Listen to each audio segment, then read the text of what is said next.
Sa ngalan ng Ama, ng Anak, ng Espiritu Santo. Amen. Sumainyo ang Panginoon. At sumaiyo rin. Mga kapatid, aminin po natin ating mga kasalanan upang tayo maging marapat gumanap sa banal na pagdiriwang. Inaamin ko sa makapangyarihang Diyos at sa inyo mga kapatid, na lubha akong nagkasala sa isip, sa salita, sa gawa, at sa aking pagkukulang.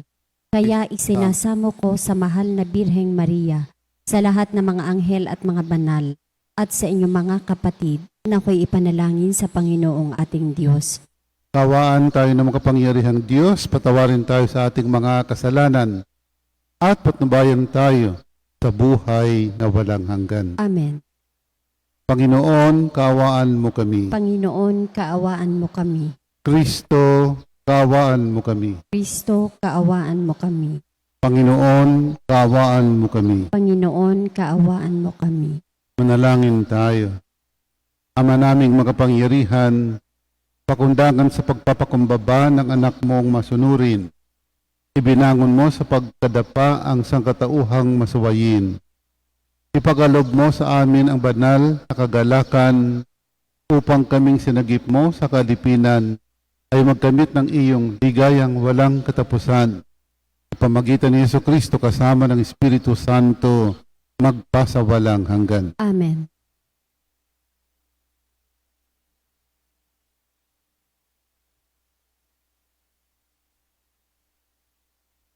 Pagbasa mula sa aklat ng Henesis.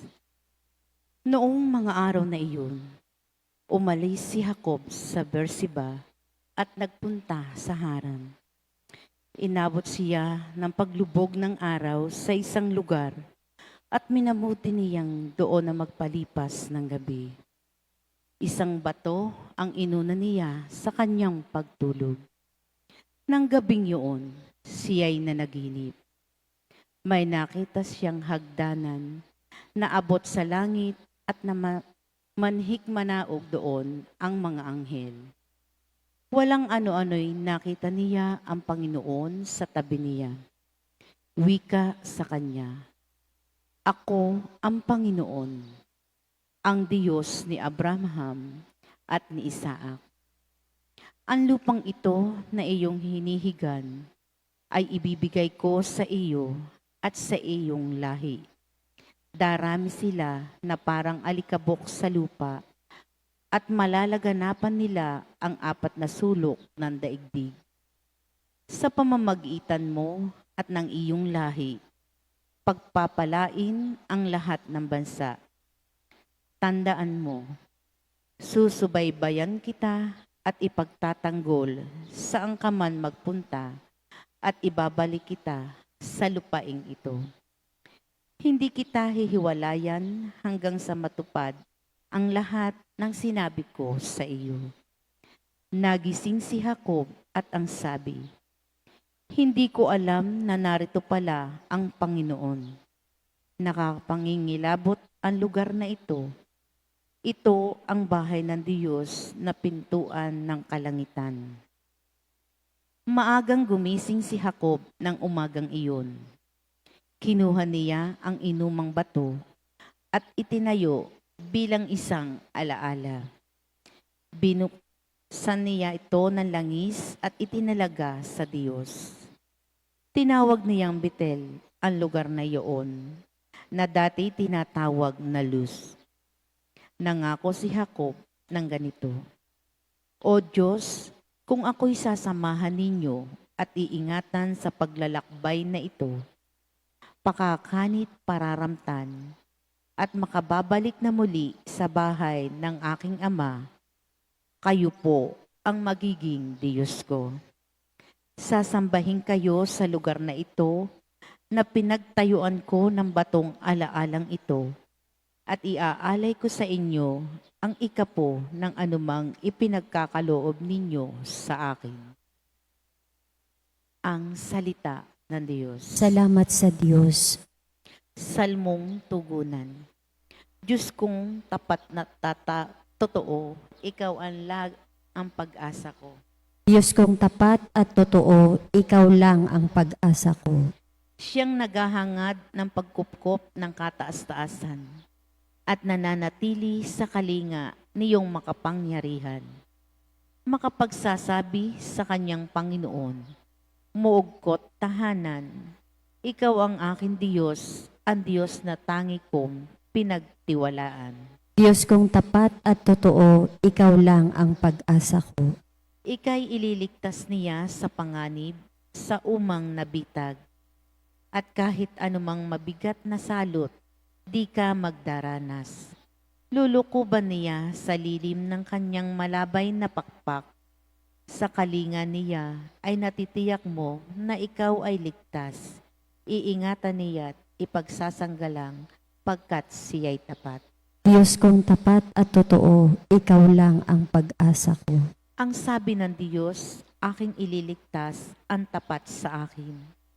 At iingatan ko ang sinuman taong ako'y kikilanlin. Pag sila'y tumawag, laging handa ako na sila'y pakinggan. Aking sasamahan at kung may hilahil ay sasaklolohan. Diyos kong tapat at totoo, ikaw lang ang pag-asa ko.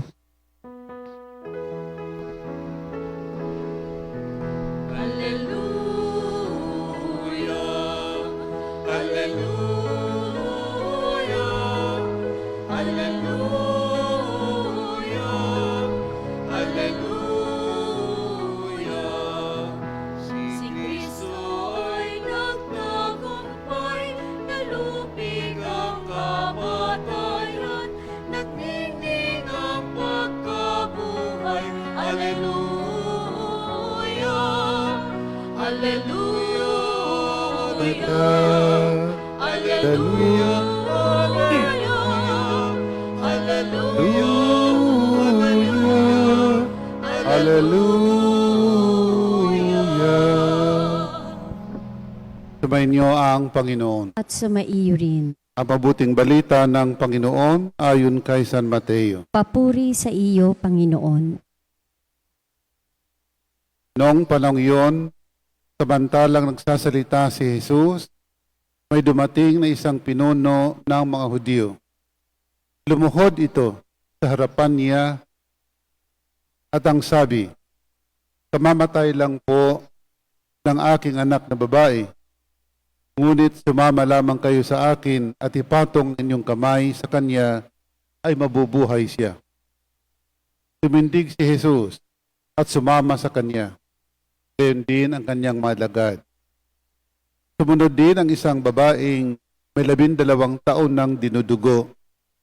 Lumapit ito sa likuran ni Jesus at hinipo ang laylayan ng kanyang damit. Sapagkat sinabi niya sa sarili, mahipo ko lamang ang kanyang damit, ay gagaling na ako. Bumaling si Jesus at pagkakita sa kanya ay sinabi, anak, lakasan mo ang iyong loob, pinagaling ka ng iyong pananalig. Noon din ay gumaling ang babae. Nang dumating si Jesus sa bahay ng pinuno, nakita niya ang manunugtog ng tauta at ang maraming taong nagkakaingay. Sinabi niya, magsilabas kayo, hindi patay ang bata, natutulog lamang. At siya ay pinagtawanan nila. Ngunit nang mapalabas ng mga tao, pumasok siya, hinawakan sa kamay ang bata at ito'y nagbangon. At ang balita tungkol sa pangyayaring ito ay kumalat sa buong lupaing yaon. Ang mabuting balita ng Panginoon. Pinupuri ka namin, Panginoong Hesukristo. Gandang umaga po. Tayo po ba ay sumimba kahapon? At ano po ang ating pagnilay kahapon? Ano po ang ebanghelyo kahapon? Kahapon po, sinabi ni Jesus, kanyang mga alagad, lumapit kayo, lahat kayong napapagal at nabibigatan sa inyong mga pasaanin. Lumapit kayo. So it was an invitation. Lumapit kayo, kayong lahat na napapagal at nabibigatan sa inyong mga pasaanin. Ngayon pong umaga sa Ebanghelyo natin, 2 tao ang lumalapit kay Jesus. Extreme situation po ito. Extreme na lungkot, extreme na hirap. Yung isa, isang opisyal, namatayan ng anak. Sino po ba ang hindi nalulungkot pag namatayan ng anak? Ang mamatayan at ang maglibing ng anak ay siyang pinakamalungkot sa buhay ng isang magulang. Wala nang lulungkot pa. Wala nang titinding lungkot sa pagkamatay ng isang anak na nakikita ng isang magulang pagkatapos siyang maglilibing. Sapagkat in the natural order of things, dapat anak ang maglilibing sa magulang. Kaya pag ang magulang ang naglibing sa anak, ito ang pinakamalungkot na damdamin sa kanyang buhay. Extreme. Yung isa naman ay isang babaeng 12 taon ng dinudugo. Ibig sabihin, wala nang mga doktor na nagpapagaling sa kanya. Wala na. Ito yung kanilang mga pagpapagal, ito yung kanilang mga bigat na pasaanin sa buhay. Sila ngayon ay lumalapit kay Jesus. Ang sabi ni Jesus kahapon, lumapit kayong mga napapagal at nabibigatan sa inyong mga pasaanin at kayo ay aking papagpahingahin, and I will give you rest. Mga kapatid, matuto tayong lumapit sa Diyos, lalo na sa oras na mga katulad nito, katulad ng extreme na lungkot, extreme na pangangailangan. Una't sa lahat ay ang ating lapitan ay ang ating Panginoon. At alam naman po natin, pirin natin sa buhay, na kahit anong hirap sa buhay, kung tayo marunong lumapit sa Diyos,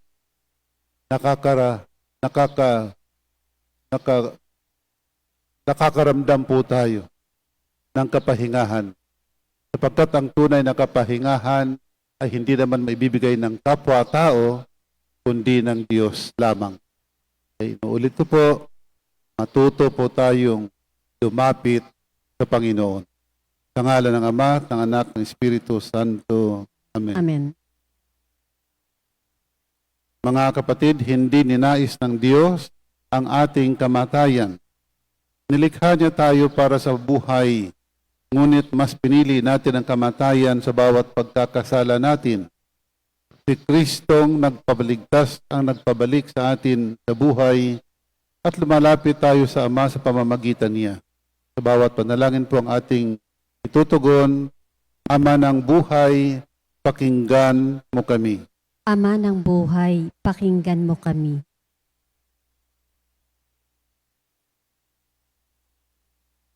Ang simbahan naway maging tanda ng gawaing pagaling ni Kristo sa pamamagitan ng pagmamalasakit sa mga may karamdaman sa katawan, isip at diwa. Manalangin tayo sa Panginoon. Ama ng buhay, pakinggan mo kami. Ang mga doktor at mga nurse at yaong mga nag-aalaga ng mga may sakit, naway magpakita ng habag at kahinahunan ni Kristo sa pag-aaruga sa maliliit nating mga kapatid. Manalangin tayo sa Panginoon. Ama ng buhay, pakinggan mo kami. Ang mga nagdurusa sa kahirapan, naway lumapit kay Jesus naging hamak para sa atin. Manalangin tayo sa Panginoon. Ama ng buhay, pakinggan mo kami. Ang mga pusong wasak, naway mapaghilom natin sa pamagitan ng ating mabubuting gawa at salitang nagdudulot ng kasiyahan. Manalangin tayo sa Panginoon. Ama ng buhay, pakinggan mo kami. Ang mga namayapa, naway masiyahan sa makinang nabukang liwayway ng buhay na walang hanggan. Manalangin tayo sa Panginoon. Ama ng buhay, pakinggan mo kami. O Diyos, aming Ama, patuloy mo kaming hilumin sa lahat ng masama at hayaan mong ang iyong kabutihan ang magliwanag sa amin sa pamamagitan ng kapangyarihan ni Jesukristong aming Panginoon. Amen.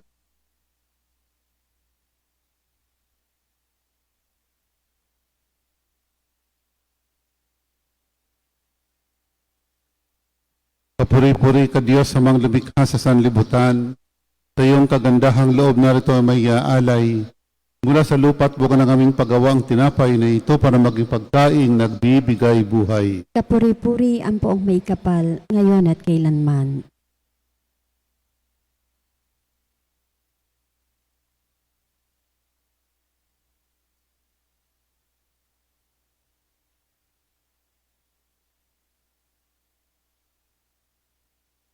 Papuri-puri ka Diyos sa mga lumikha sa sanlibutan. Sa iyong kagandahang loob narito ay may aalay.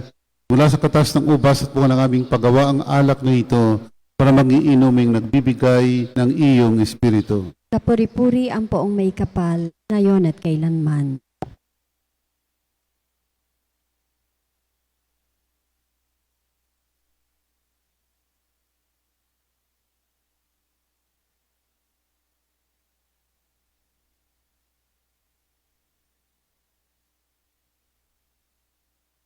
Manalangin kayo mga kapatid upang paghahain natin ay kalugdan ng Diyos, amang makapangyarihan. Tanggapin nawa ng Panginoon itong paghahain sa iyong mga kamay, sa kapurihan niya at karangalan sa ating kapakinabangan at sa buong sambayanan niyang banal. Ama naming lumikha, ang paghahain namin sa iyong ngalan ay sinawang sa amin ay dubalisay upang ito'y maging pagganap araw-araw ng aming paglipat sa buhay sa kalangitan.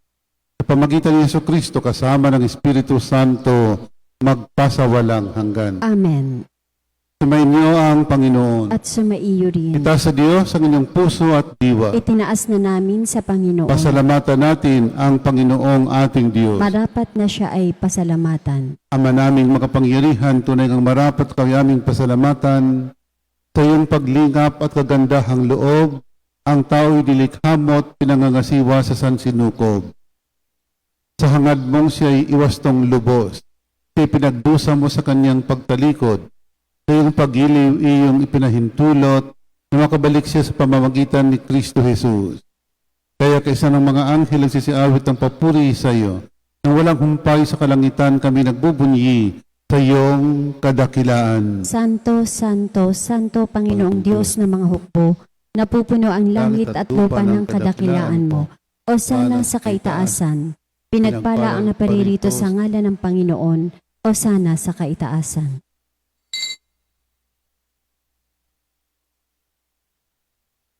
Ama naming banal, ikaw ang bukal ang tanang kabanalan. Kahit sa pamamagitan ng Espiritu gawin mong banal ang makaloob na ito, upang para sa amin maging katawan at dugo ng aming Panginoong Jesucristo. Bago niya pinagtiis ang kusang loob na maging handog, hinawakan niyang tinapay, pinasalamatan kaniya, pinaghati-hati niya yon. Inabot sa kanyang maalagad at sinabi, tanggapin ninyo lahat ito at kanin. Ito ang aking katawan na hahandog para sa inyo.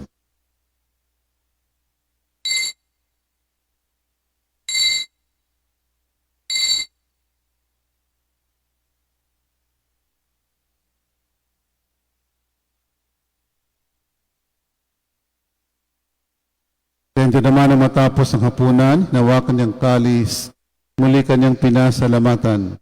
Nibot niya ang kalis sa kanyang malagad at sinabi, tanggapin ninyo lahat ito at inumin. Ito ang kalis ng aking dugo ng bago at walang hanggang tipan. Ang aking dugo na ibubuhos para sa inyo at para sa lahat sa pagpapatawad ng mga kasalanan. Gawin ninyo ito sa pag-alaala sa akin.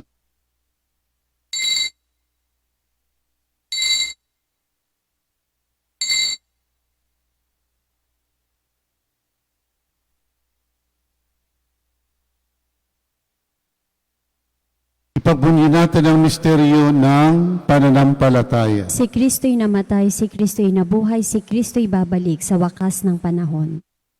Ama, ginagawa namin ngayon ang pag-aalala sa pagkamatay at muling pagkabuhay ng iyong anak.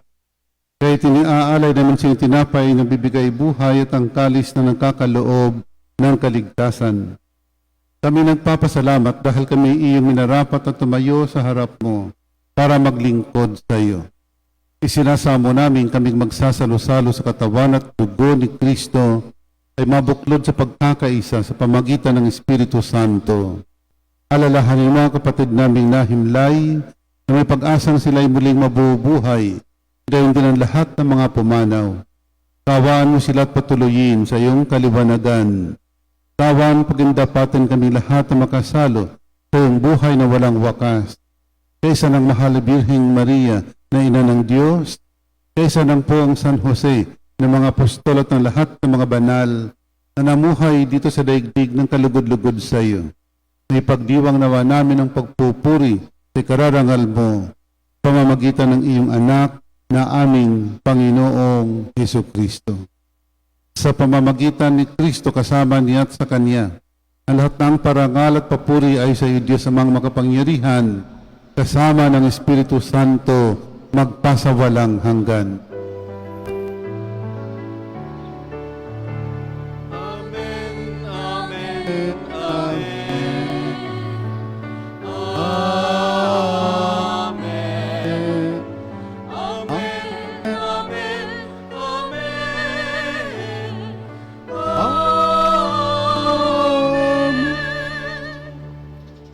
Sa tagubilin ng kagagaling na utos sa turo ni Jesus na Panginoon natin ni Diyos, awitin natin ang Ama namin.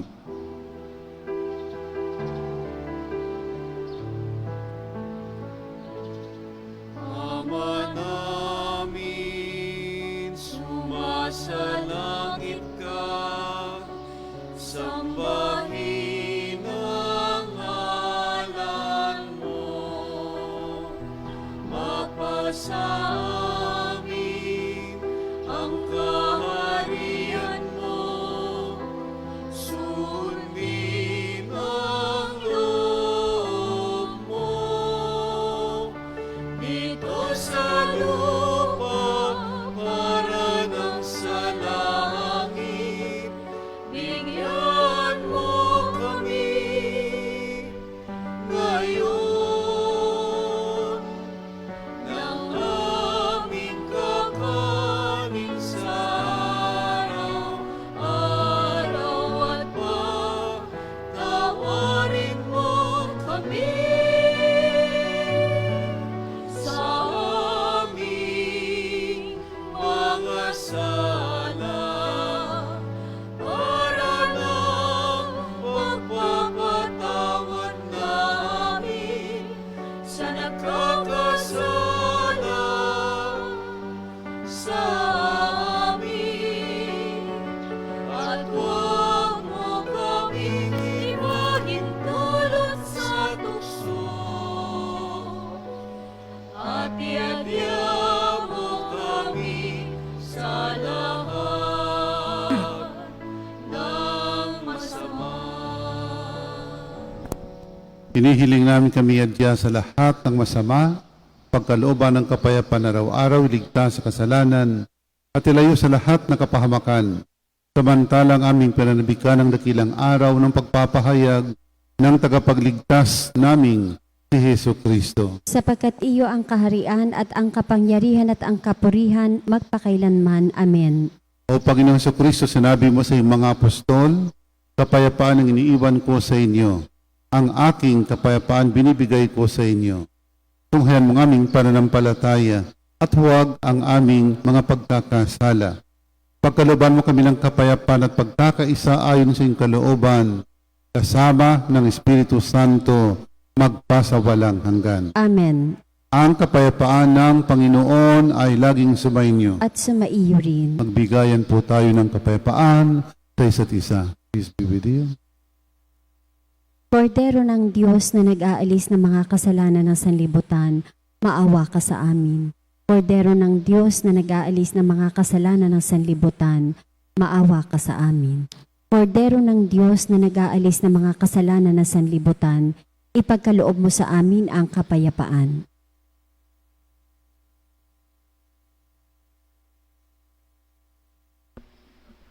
Mga kapatid, narito si Kristo, ang kordero ng Diyos, nagalis mga kasalanan ng sanlibutan.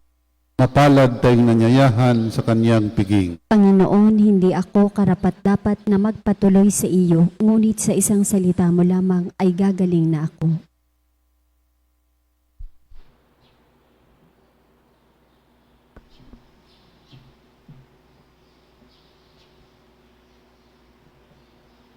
ang katawan ni Kristo. Amen.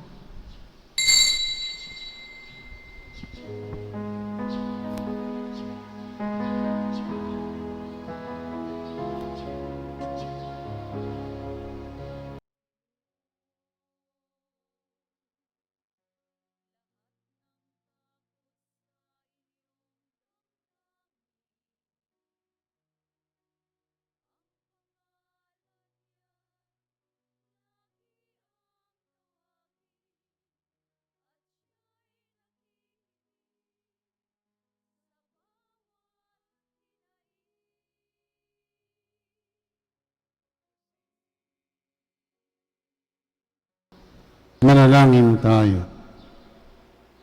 Ama naming mapagmahal, kaming iyong pinapakinabang ay loobin mong laging lumingon sa pinanggalingan ng tinanggap namin ngayon para pagsaluhan sa pamagitan ni Jesucristo kasama ng Espiritu Santo magpasawalang hanggan. Amen. Sumainyo ang Panginoon. At sumaiyo rin. Pagpalain ka ng makapangyarihang Diyos, Ama, Anak at Espiritu Santo. Amen. Tapos na po ang ating pagdiriwang. Kumayo kayo mapayapa upang ang Panginoon ay mahalin at paglingkuran. Salamat Amen. sa Diyos.